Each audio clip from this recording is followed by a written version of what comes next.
সেই যে সকাল থেকে বৃষ্টি শুরু হয়েছে, সকালের বৃষ্টি, সকাল গড়িয়ে দুপুর,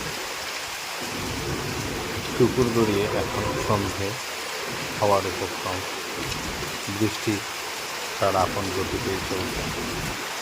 গাজীপুরে বৃষ্টি একটু বেশিই হয়। গাছপালা একটু বেশি থাকার কারণে বৃষ্টির প্রকোপটাও বেশি। বৃষ্টির দিনে সব কিছু ভালো হলেও সারাদিনের কর্মব্যস্ততার অনেকটাই বাধার সম্মুখীন হয়। তারপরও আমরা বৃষ্টি ভালোবেসে যাব। বৃষ্টি অনেক উপকার, সেটা আমরা সকলেই জানি। বিশেষ করে যে গরম পড়েছিল, সেই গরমটাকে উপশম করার জন্য এই বৃষ্টির ভূমিকা অত্যন্ত গুরুত্বপূর্ণ। তাই তো বৃষ্টি আমাদের দরকার। আমরা চাই বৃষ্টি আসুক, আমরা বৃষ্টি ভালোবাসি।